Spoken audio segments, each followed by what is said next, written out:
Hello friends, मेरा नाम अंकित मिश्रा और आप देख रहे हैं ऑनलाइन टीचिंग। आज ऑनलाइन टीचिंग में आपके लिए लाया गया है प्लांट्स हार्मोन्स में ऑक्सिन हार्मोन्स के बारे में। अगर आपको नहीं पता है तो प्लीज़ आप मेरे प्रीवियस वीडियो जो कि हार्मोन्स के बारे में था, आप उसमें जानिए। आपको उसमें हार्मोन्स के इंट्रोडक्शंस, हार्मोन्स के टाइप्स और कुछ अच्छे नॉलेजेस मिलेंगे। तो सबसे पहले मैं जो हार्मोन्स की बात करता हूँ, हार्मोन्स में mainly in plant hormones, phyto hormones, सबसे जो मेनली आता है वो आता है auxin, gibberellin, abscisic acids, ethylene and cytokinin. तो आज जो मैं आपसे सबसे पहले चर्चा करूंगा वो करूंगा ऑक्सिन हार्मोन्स के बारे में। ऑक्सिन हार्मोन्स के बारे में जनरली आप सभी जानते होंगे कि इनका जो स्ट्रक्चर होता है इंडोल एसिटिक एसिड होता है, इंडोल 3 एसिटिक एसिड, जिसे हम ऑक्सिन के नाम से जानते हैं। ठीक, इसका स्ट्रक्चर आपको दिखाई दे रहा है, यहाँ पर ट्रिप्टोफेन है, ठीक है, और आपका जनरल ऑक्सिन का स्ट्रक्चर है। अगर मैं इंट्रोडक्शन की बात करूँ तो auxin is a general name for group of hormones that are involve with growth response, जो कई तरीके ग्रोथ रिस्पॉन्स में यूजफुल होता है। लाइक इलोंगेटेड सेल, सेल को इलोंगेट करने के लिए, स्टिमुलेट सेल डिवीजन को स्टिमुलेट करता है। मेनली सेल डिवीजन के स्टिमुलेशन से मुझे एक चीज़ याद आई कि अक्सर आप मेरिस्टेमेटिक सेल्स या मेरिस्टेमेटिक टिश्यूज़ के बारे में जानते होंगे। एक ऐसी सेल्स जो कि फर्दर डिवाइड होती हों, बहुत रैपिडली डिवाइड होती हैं, जिनमें डिवाइडेशन की क्षमता हो, पैरेनकाइमेटस हो, तो ऐसी सेल्स अक्सर डिवाइड होती हैं। तो हमेशा ऑक्सिन ऐसी ही सेलों के आसपास में पाया जाता है या उसी सेलों में होता है, सेल डिवीज़न जिसमें होता है। तो इस मिलेट cell division in callus formation के बारे में भी मैंने आपको अभी अपने प्रीवियस वीडियो में बताया हुआ, जो कि हार्मोन्स के बारे में। तो आप उसे ज़रूर देखिए और उस चैनल को सब्सक्राइब करिए। Next, not surprising the term auxin is derived from the Greek word to increase और ग्रो। ठीक है, इनका जो ग्रीक में इनका जो मीन्स होता है वो होता है इंक्रीज करना या ग्रो करना। This was the first group of plant hormones discovered. ये पहला ग्रुप था जिसको प्लांट हार्मोन के केस में डिस्कवर किया गया। अब मैं बात करता हूँ डिस्कवरी ऑफ ऑक्सिन, ऑक्सिन के डिस्कवरी के बारे में। तो कई साइंटिस्टों ने अपने अपने मत दिए। इसमें कुछ साइंटिस्टों के जो इम्पोर्टेंट है वो उनके मत में हमारे पास है। सबसे पहले बात करते हैं डार्विन एंड डार्विन की। 1880 में इन्होंने क्या किया था कि सबसे पहले प्रांकुर चोल जो होता है, लाइक मैं उसकी बात नहीं करता हूँ, एक सीधे कोलियोप्टाइल की बात करता हूँ। सबसे पहले उन्होंने देखा कि जिस तरफ लाइट पड़ती है, सपोज दैट ये वो कोई कोलियोप्टाइल हो, या फिर आपको कोलियोप्टाइल से ना समझ में आया तो आप इसको एक स्टेम की तरह समझ सकते हो। सपोज दैट ये आपका कोई स्टेम हो और इस स्टेम में अगर लाइट, जिस तरफ लाइट पड़ती है उस तरफ ऑक्सिन का फॉर्मेशन नहीं होता। बट उस समय इनको ये पता नहीं था कि आखिर ये हो क्या रहा है। उन्होंने देखा कि अचानक से जितने भी कोलियोप्टाइल हैं उनमें क्या हुआ कि थोड़ा सा मोमेंटम हुआ, वो थोड़े से टेढ़े हो गए। ठीक है, तो बस उन्होंने इतना जान करके इस चीज़ को ड्रॉप कर दिया। ठीक है, इन्होंने देखा कोलियोप्टाइल का जो अदर पोर्शन है वो झुक गया है थोड़ा सा। तो लेकिन इससे जो निष्कर्ष निकलता है मेनली वो ये निकलता है कि जिस तरह जो लाइट होती है, जो लाइट किसी भी कोलियोप्टाइल के टिप पे या मेरिस्टेमेटिक सेल पे पड़ती है, तो जस्ट उसके अपोजिट, मतलब उसके अपोजिट शेड जिधर छाया रहती है, जिधर लाइट है जिधर छाया रहती है, उधर की सेल ज़्यादा डिवाइड करती है। उधर की सेल ज़्यादा डिवाइड करने के कारण इनका क्या होता है कि मोमेंटम जो होता है वो लाइट की तरफ हो जाता है, जिसके कारण हम लोग कहते हैं कि नहीं लाइट की तरफ। कभी कभी ऐसी संशय या ऐसे डाउट होते हैं, पर ऐसे कोई डाउट्स नहीं। जिधर शेडी प्लेसेस होगा, मतलब लाइट जिधर होगी उधर ऑक्सीजन का फॉर्मेशन कम होगा, जिधर लाइट के जस्ट अपोजिट ऑक्सीजन का फॉर्मेशन मैक्सिमम होगा। नेक्स्ट डिस्कवरी में आए बेसन जॉनसन का था। उन्होंने देखा कि जब मैंने लाइट पहले दिया तो उन्होंने एक टिप लिया, उस टिप से उन्होंने अपर टिप को रिमूव कर दिया। ठीक है, उन्होंने एक स्टेम लिया और उसके ट्विक से मेरिस्टेमेटिक सेलों को रिमूव कर दिया। देखा नो मोमेंटम, कोई मूवमेंट नहीं। इससे पता चलता है कि यार जो ऑक्सीजन था वो मेनली मेरिस्टेमेटिक टिश्यू में हो रहा है। फिर उसके बाद इन्होंने क्या किया, टिप को कवर कर दिया एक ऐसे कैप से जो कि ट्रांसपेरेंट नहीं था, जो ढका हुआ था बिल्कुल। तब फिर उन्होंने उधर से कराया, लाइट डाला और फॉर्मेशन। कहने का ये मतलब है टोटली कि लाइट ऑक्सीजन के फॉर्मेशन के लिए ज़रूरी है, लेकिन उसका जो फंक्शन हो रहा है वो जस्ट अपोजिट ऑफ लाइट हो रहा है। तो इससे हम लोग पता लगा सकते हैं। नेक्स्ट आप इन्होंने क्या किया कि tip covered by transparent cap, फिर इन्होंने इसे ट्रांसपेरेंट कैप से ढका और उसके बाद लाइट देना स्टार्ट किया, देखा फिर से कर्वेचर इन्हें दिखाई दिया, फिर से वो मोमेंटम दिखाई दिया, कर्वेचर दिखाई दिया, तो इससे इनको पता लगा कि हाँ लाइट के प्रति ऐसा हो रहा है। फिर उन्होंने क्या बेस को कवर्ड किया कि यार ऐसा तो नहीं कि कहीं बेस पे ऑक्सीजन हो, तो इन्होंने जब बेस को कवर किया फिर भी मोमेंटम हुआ, तो इससे पता लगता है कि जो ऑक्सीजन का फॉर्मेशन हो रहा है वो कहाँ पे हो रहा है, अपर टिप पे हो रहा है। नेक्स्ट इन्होंने एक और फिर देखा कि लाइट पे इन्होंने क्या किया कि टिप को सेपरेटेड जिलेटिन ब्लॉक से इन्होंने क्या किया कि डिफरेंट टाइप के जिलेटिन ब्लॉक्स थे, ठीक है, उन जिलेटिन ब्लॉक्स को लगाया, फिर भी देखा फिर भी मोमेंटम हो रहा है।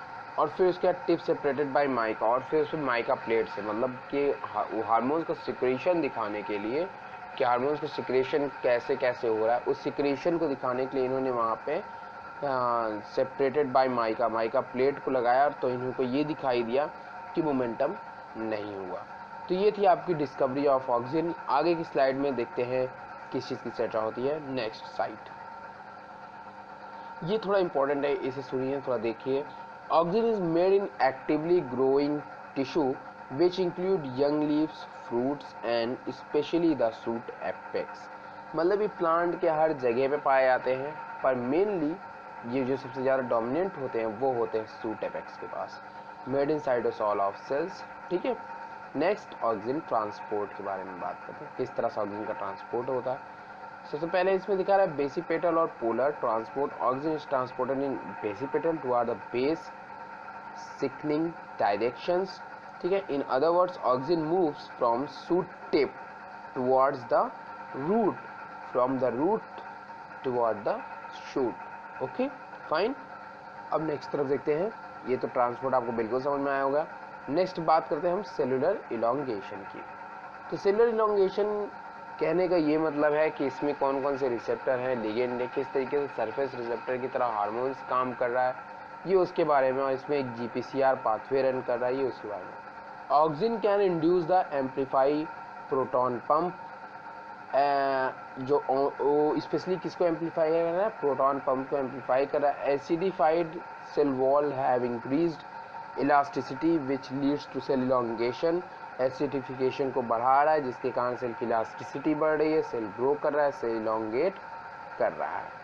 अब अगर पाथवे पे नज़र डालूँ ऑक्सीजन के, तो यहाँ पे आपको ऑक्सीजन दिख रहा है और ये आपका ऑक्सीजन का रिसेप्टर दिख रहा है। तो सेल सरफेस रिसेप्टर ऑक्सीजन आकर के इस पर बाइंड करेगा, केमिकल मैसेज सिक्रीट होगा, ये देखिए यहाँ पे GPCR पाथवे रन करेगा, active protein kinase GPCR pathway जब रन करेगा यहाँ पे, तो हाइड्रोजन आयन कंसंट्रेशन देखिए बढ़ रहा है इधर, और आपका ATP से ADP, मतलब इतने ATP खर्च हो रहे हैं हाइड्रोजन आयन कंसंट्रेशन मेंटेन होने के लिए। और यहाँ पे आप देख रहे हैं कि कैल्शियम आयन पंप किस तरीके GPCR पाथवे के थ्रू यहाँ पे कॉम्पेडलिन कॉम्प्लेक्स बना हुआ है, और ये कैल्शियम आयन पंप की तरह काम कर रहे हैं। और ये आपका एंडोप्लाज्मिक रेटिकुलम यहाँ पे है, और ये आपको प्लाज्मा मेम्ब्रेन किस तरीके से यहाँ से ट्रांसपोर्ट होना है, ठीक है। ये देखिए हाइड्रोजन किस तरीके से प्रोटीन कॉम्प्लेक्सेस से हाइड्रोजन आयन का पास आउट हो रहा है, ये सारी चीज़ें आपको ऑक्सीजन इस तरीके से काम करता है, रिफाइंड प्रोटॉन पंपिंग को एम्पलीफाई करता है। Next auxin action, cell differentiation. Auxin promotes differentiation of vascular tissue, ठीक है, लाइक जाइलम, फ्लोएम, ये कई तरीके के इनका सेल डिफरेंशिएशन है वो कई तरीके से हो रहा है। ऑक्सीजन एंड शुगर जो होते हैं वो ट्रांसपोर्ट होते हैं वैस्कुलर टिश्यू के थ्रू। Auxin and low sugar 1.5 to 2.5%, ये आपका xylem. Auxin and low higher sugars 4%, phloem को डिफ्रेंशिएट करेंगे, फ्लोएम सेल को डिफ्रेंशिएट करते हैं। Auxin and moderate level of sugar 2.53%, xylem and phloem cell को ये डिफ्रेंशिएशन में काम करते हैं, ठीक है। तो ये वैस्कुलर टिश्यू के लिए ऑक्सीजन इस तरीके से इनके टिश्यूज़ को फॉर्मेशन करवाते हैं, इनके टिश्यूज़ को फंक्शन करते हैं, ठीक है। नेक्स्ट हम बात करते हैं अब आपसे नेक्स्ट स्लाइड में, आइए देखते हैं कि क्या है एथाइलिन प्रोडक्शंस। तो आपके जो ऑक्सीजन होते हैं वो एथाइलिन प्रोडक्शन के लिए भी इम्पॉर्टेंट होते हैं, मतलब IAE apparently stimulate the production of ethylene, ठीक है, ये एथिलीन के प्रोडक्शन के लिए भी ज़रूरी होते हैं। Next inhibition of root growth, ये रूट ग्रोथ के कि में इनहिबिशन को भी दिखाते हैं। IA 10.6 मोल इनहिबिट रूट इलोंगेशन, अगर ये इतने अमाउंट में होंगे तो ये रूट इलोंगेशन को इनहिबिट करेंगे। हाउएवर वेरी लो 10.8 यम फेवर रूट इलोंगेशन, अगर ये वेरी लो में कॉन्सेंट्रेशन में होते हैं तो ये रूट इलोंगेशन को स्टिमुलेट करेंगे। उसके बाद आइए देखते हैं stimulate root initiation, lateral root and adventitious root. ठीक है, root always form at the basal end end of cutting. ठीक है, यही कह रहे हैं कि स्टिमुलेट रूट इनिशिएशन, रूट के इनिशिएशन को स्टिमुलेट करते हैं और खासकर एडवेंटिटियस रूट के फॉर्मेशन में ये मोस्ट इम्पॉर्टेंट रोल प्ले करते हैं। नेक्स्ट ऑक्सिन एक्शन की बात करें, formation of adventitious root. Adventitious root किस तरह की होती है आप देख सकते हैं, ये आपको जो दिखाई दे रही है आपकी एडवेंटिटियस रूट होती है, इसके फॉर्मेशन के लिए ऑक्सिन ज़रूरी होता है। नेक्स्ट आइए चलते हैं नेक्स्ट स्लाइड में, ऑक्सिन एक्शन फ्लावरिंग में। फ्लावरिंग में किस तरह के ऑक्सिन प्ले कर रहा है, although most plant don't initiate the production of flower after auxin treatment, pineapple and its relative do. कहता है मोस्ट जो प्लांट होते हैं उसमें फ्लावर प्रोडक्शन को ऑक्सिन के ट्रीटमेंट के द्वारा कराया जाता है, तो उसमें फ्लावर का प्रोडक्शन हो, pineapple and it's relatives, because क्योंकि ये एथिलीन को भी प्रमोट कर रहा है। इनडायरेक्टली हम कह सकते हैं कि यस ये फ्लावरिंग प्रोडक्शन को बढ़ाएगा, क्योंकि ये तो एथिलीन का भी स्टिमुलेशन कर रहा है। Once flower are initiated in many species I promote the formation of female flower, मतलब कि इसे हम बोलते हैं कि फीमेल फ्लावर के स्टिमुलेशन के लिए बहुत इंपॉर्टेंट है। ये जो टॉपिक आपको दिखाई दे रहा है ये मोस्ट इंपॉर्टेंट है, बहुत ज़्यादा इंपॉर्टेंट लाइन है, कहीं कहीं पे पूछ लिया जाता है ये चीज़ें। नेक्स्ट आपको नेक्स्ट लाइन में ले जाते हैं, auxin action parthenocarpic fruit developments. इसका क्या मतलब होता है, parthenocarpic pollination of the flower of angiosperm initiate the formation of seeds. ठीक है, कहता है कि जो फ्लावर होता है एंजियोस्पर्म में फॉर्मेशन ऑफ सीड से हो रहे हैं। As the seed mature they release auxin to the surrounding flower parts which develop into fruit and cover the seed. Some commercial growers deliberately initiate fruit development by applying auxin to the flower. Not only does they ensure that all flower will shed fruit, but it also maximizes the likelihood that all the fruit will be ready for harvest at the same times. And attention, next auxin action, auxin produced by seed promotes ovary tissue growth. यहाँ पे कुछ चीज़ें दिखाई गई हैं। Next आपका auxin action में apical dominancy. Apical dominancy की अगर मैं बात करूं तो इसका क्या मतलब हो सकता है, lateral branches growth the inhibited near the shoot apex but less than. कहने का मतलब ये है कि अगर मैं मान लो कि एक ट्विग ले लूँ, पोजेटिक ट्विग यहाँ पे आपकी मेरिस्टेमेटिक टिश्यू है, अगर ये मैं इसको डिसरप्टेड कर दूँ या मैं इसको काट करके हटा दूँ, तो ज़रूरी नहीं कि जो ऑक्सिन के जो फॉर्मेशन हो वो आपका डोमिनेंसी को शो करे, यानी नहीं भाई मेरा वही वाला ग्रो करे, नहीं ऐसा नहीं। आपका हमेशा जो एपिकल वाली जो सेल होंगी, जो बड होंगी, वो पहले जनरली ग्रो करके ऊपर की तरफ निकलेंगी, ठीक है, और फिर नीचे वाली और फिर उससे नीचे वाली। तो यही चीज़ होता है, पहले एपिकल डोमिनेंसी को ये शो करती हैं, पहले ऊपर की बर्ड्स जो होती हैं वो ग्रो करेंगी, फिर और भी बर्ड्स होंगी वो ग्रो करती हैं। कहता है lateral branch growth are inhibited near the shoot apex but less so further from the tip. Apical dominance is disrupted in some plants by removing the shoot tip. अगर मैं shoot tip को remove कर देता हूँ तो अगल बगल के जो बर्ड्स हैं वो आपकी ग्रो करेंगी, causing the plants to become fleshy। और ये जो होता है इससे क्या होता है कि प्लांट्स होता है ना मैक्सिमम फैलता है, और जब प्लांट जब मैक्सिमम एरिया में फैलेगा तो जाए तो हमें फोटोसिंथेसिस रेट हाई होगा, तो ये भी एक तरह का बेनिफिशियल ही होता है। तो ये कुछ आपको फॉर्मेशन दिखाई दे रहा है, कुछ एग्जांपल्स हैं। जैसे अगर मैं कहूँ कि अगर सूट टिप्स ना होते तो ये प्लांट कुछ इस तरफ था, तभी मैंने इसकी टिप को काट दिया, तो यहाँ पे देखिए दूसरी तरफ से ब्रांचेस यहाँ से निकल गई हैं। ठीक, next auxin action tropic response such as gravitropism phototropism, जिसके बारे में भी आपको बताता हूँ कि क्या आखिर होता है।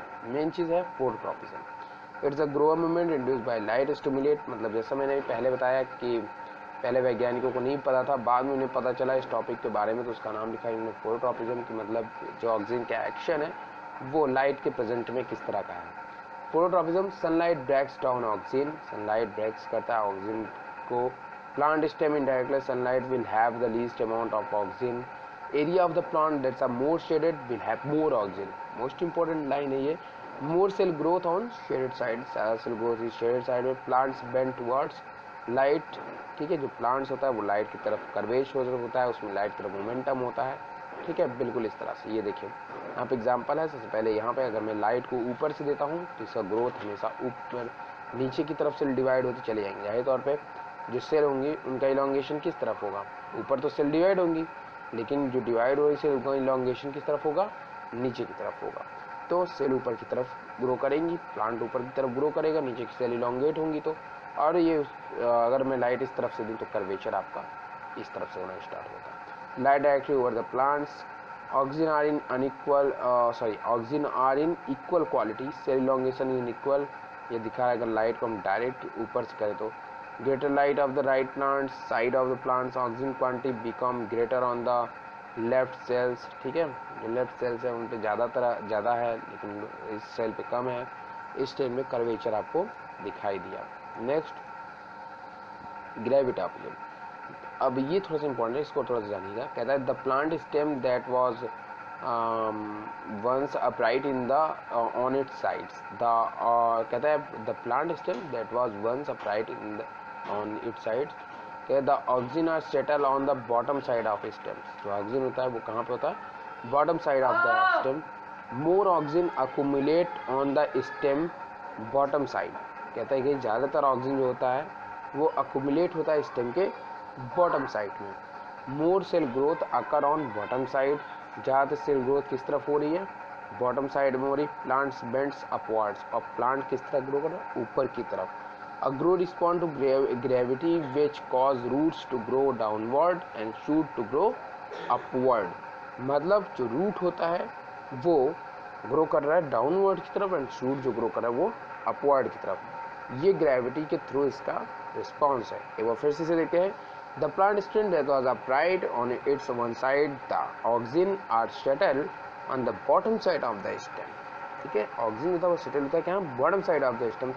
मोर oxygen accumulate on the stem bottom side, more cell growth occur on bottom side, plant bends upward. चाहे तो मैंने कहा कि नीचे प्लांट ग्रोथ बढ़ती जाएंगी, सेल ज़्यादातर ग्रो करेंगी तो ऊपर की तरफ आपकी एक्यूमुलेट होंगी। ये आपका ऑक्सीजन एक्शन दिखा रहा है, शूट टिप है, ठीक है, इनमें यहाँ पर प्रोडक्शन ऑक्सीजन का प्रोडक्शन हो रहा है, सेल इलॉन्गेट स्टिमुलेट, ठीक है। तो किस तरीके से यहाँ पे किसी ग्रेविटी हो गई तो ये शूट की सेल है, ठीक है, ये क्या कर रही है, ग्रेविटी के अपोजिट जा रही है, और ये रूट की सेल है, ये क्या कर रही है, ग्रेविटी की तरफ जा रही है, ठीक है। कहने का इसका ये मतलब है कि जिस तरफ ग्रेविटी है उस तरफ क्या हो रहा है, ऑक्सीजन मैक्सिमम हो रहा है, और जिस तरफ ग्रेविटी नहीं है उस तरफ ऑक्सीजन का कॉन्सेंट्रेशन लो है। यही कहने के इसका इस समय मतलब है, ठीक। उसका जस्ट अपोजिट आप देखेंगे कि इन रूट के केस में आपको दिखाई दे रहा है, जो आपको ऑरेंज रंग से प्रोवाइड किया गया है, ठीक है, उसमें आप देख रहे हैं जो ऑरेंज रंग से जो प्रोवाइड किया गया उसमें ये दिख रहा है कि ये ग्रेविटी की तरफ नहीं है, जस्ट अपोजिट ग्रेविटी की तरफ वाली जो सेल है, मतलब जैसे कि मैं इधर लाइट दे दूँ तो ठीक उसी तरह अगर इधर ग्रेविटी है तो इस तरफ सेल ग्रेविटी के मोमेंटम के लिए नहीं, मतलब ग्रेविटी के अपोजिट की तरफ ज़्यादा ऑक्सीजन कॉन्सेंट्रेशन हो रहा है और सेल इस तरफ कर्वेचर करके नीचे की तरफ आ रही है, ठीक। सेल इलॉन्गेट इनिशिएट बाय ऑक्सीजन, और ये देखिए यहाँ पे आपके रूट कैप का फॉर्मेशन हुआ है। सो मैटर मेन चीज़ जो आपकी ये है, the plant stem was once upright in the its sides, ठीक है, और ये क्यों हो रहा है, इसी चीज़ की चर्चा कर रहे हैं। कह रहे हैं कि अगर ग्रेविटी आपकी इधर से दी जा रही है तो सेल जो इलॉन्गेट हो रही है, मैक्सिमम जो सेल आ रही हैं वो यहाँ की इलॉन्गेट होंगी नहीं, यहीं पे तो ज़्यादा से ज़्यादा सेल यहीं पे तो बनेंगी ना भाई। तो अगर इस एरिया में ज़्यादा से ज़्यादा सेल बनी तो मतलब एक तरह से ग्रेविटी के थ्रू रिस्पॉन्स हो रहा है, और यहाँ पे ज़्यादा सेल ये जस्ट ग्रेविटी के तरफ है, ये जस्ट ग्रेविटी के अपोजिट की तरफ है, ठीक है। यहाँ पे सेल यहाँ की इलॉन्गेट होगी, ठीक, फाइन। अच्छा चलिए आगे देखते हैं। ग्रेविटाटिज्म का कुछ इस तरह का एग्जांपल है। ये देखिए, अगर मैं इसको इस तरह रख दूँ तो देखिए यहाँ पे किस तरीके से मोमेंटम ऊपर की तरफ हो रहा है, ठीक है।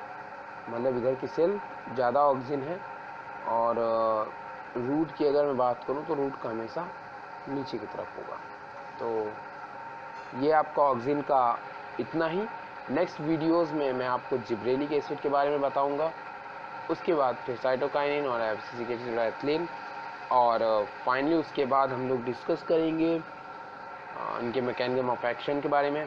तो बने रहिए मेरे चैनल पे, प्लीज़ इसे सब्सक्राइब करिए, लाइक करिए और शेयर करिए। Bye bye.